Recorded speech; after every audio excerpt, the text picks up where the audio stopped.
a igreja do Senhor, e eu falo igreja de uma forma geral, muitas vezes fazendo determinadas alianças, simplesmente para garantir uma boa impressão perante o povo e seus inimigos.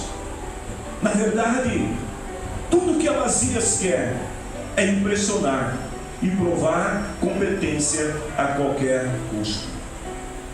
Amazias representa aqueles tipos de pessoas que vão agir com ignorância, por não conhecerem a palavra de Deus, ou simplesmente por ignorarem a palavra de Deus, e vão aceitar fazer qualquer tipo de negócio que possa garantir o seu rebanho, sem considerar se Deus aprova ou não aprova essas alianças.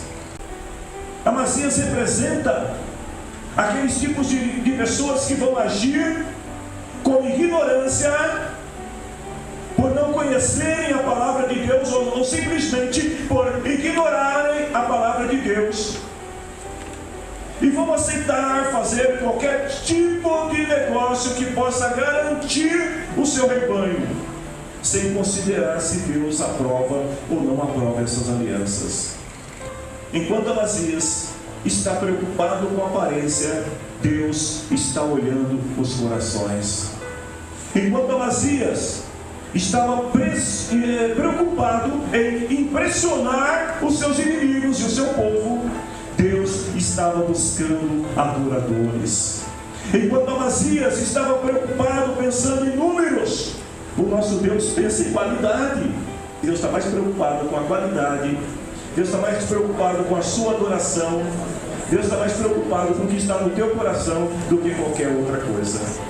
As pessoas tomam decisões primeiro e consultam a Deus depois. Quantas pessoas que às vezes são frustradas, porque primeiro toma a decisão, aí depois chega para o Senhor e pergunta: Senhor, eu já tomei a decisão, o que o Senhor me diz? E aí o Senhor pega e diz assim: não é nada disso que eu quero. O meio cristão está cheio de mercenários que estão fazendo a obra de Deus sem nenhum comprometimento, pensando apenas nas suas vantagens pessoais. Tem muito mais gente fazendo esses tipos de aliança na busca de impressionar, na busca de se autopromover, na busca de causar uma grande impressão, contratando pessoas sem comprometimento com a palavra, sem comprometimento com a igreja local, simplesmente com o objetivo de querer impressionar. E o mais interessante de tudo isso, minha gente, é que é muito mais fácil você encher uma casa promovendo um show do que você encher uma casa promovendo uma reunião de ensino ou de oração. É assim ou não é? Enquanto os mercenários estão indo à guerra porque eram pagos, os homens de Judá estão indo à guerra por causa do amor, da honra, da lealdade, por causa da família deles que estava em jogo. Era o futuro deles, era o futuro de seus filhos que estava em jogo. Os homens de Judá, eles vão à guerra, não é porque eles querem usufruir dos troféus de uma batalha vencida, não. Eles estão indo à guerra porque eles sabem que se não vencessem os inimigos, o futuro do seu povo estaria comprometido. Queridos, é a mesma coisa que acontece em nossos dias. Sabe por que você precisa guerrear? Sabe por que você precisa orar? Sabe por que você precisa manter-se firme na fé em Cristo? É porque o teu futuro, o futuro dos teus filhos, é o futuro da tua nação que está em jogo. E se a igreja do Senhor, ela parar, ela se deter diante do inimigo, os inimigos virão e não vencer a batalha. Mas lembre-se disso, teus filhos estão em jogo, o reino está em jogo, tudo está em jogo. E se nós estamos na batalha, nós estamos porque acreditamos que o Senhor está conosco, Ele é a nossa bandeira e a vitória é nossa, em nome de Jesus Cristo.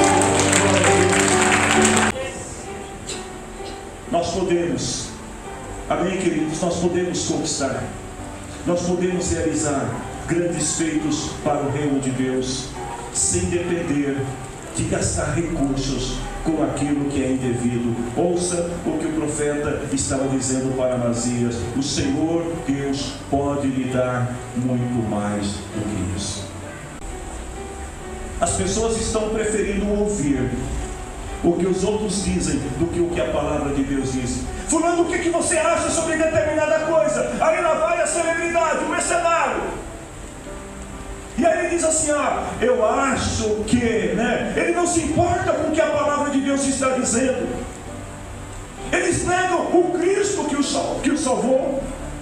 E aí depois você vê aquela febre no meio da igreja, porque Pedro diz no versículo 2 assim, que muita gente vai imitar eles. É que fulano disse que não tem problema, porque então, e a igreja muitas vezes está preferindo seguir e imitar as celebridades, as grandes personalidades, do que ouvir o que a palavra de Deus diz. E aí ele fala que por causa desses falsos mestres, muitas pessoas vão falar mal do caminho da verdade. As perseguições que vêm contra a igreja são causadas pelos próprios cristãos, que provocam através do seu mau testemunho. E ele diz: em sua ambição pelo dinheiro, esses falsos mestres vão explorar vocês, contando histórias inventadas. Ou seja, essa onda do ex dentro da igreja. Queridos, as pessoas dão muito mais valor a alguém que chega e diz que foi ex isso, ex aquilo, do que aquele que foi salvo por Cristo, liberto por Cristo, que está vivendo a vida em Cristo. As pessoas dão muito mais ouvido para uma boa história do que para a verdadeira história do Cristo da cruz. Esta é a realidade da igreja. E Pedro diz: o juízo está alerta, o destruidor deles está bem acordado. No dia 1º nós vamos começar esta jornada de oração. Nós não vamos esquecer de orar pela nossa nação. Mas nós não podemos mudar a nação se não tomarmos a decisão certa. Nós não podemos mudar a história se não tomarmos a decisão certa. Peça direção ao Senhor. Peça que Deus mostre para você o melhor caminho. Porque Deus pode salvar esse país. Deus pode mudar a história da sua igreja nesse país. Mas para isso, nós precisamos corrigir a rota. Talvez alguém diga assim: mas e o que passou? Nós vamos perder, queridos. Se Amazias não tivesse tomado a decisão, naquele momento que o profeta lhe falou, lhe repreendeu, a perda teria sido maior. Talvez você tenha tomado alguma decisão na tua vida que está lhe causando prejuízos, danos à tua família. Talvez você tenha tomado alguma decisão que está te prejudicando no reino. Mas é melhor você corrigir a rota e parar. O que passou, passou. O que perdeu, perdeu. Não continue perdendo. Não continue se sujeitando, porque a perda pode se tornar maior ainda. Hoje é dia de reconciliação.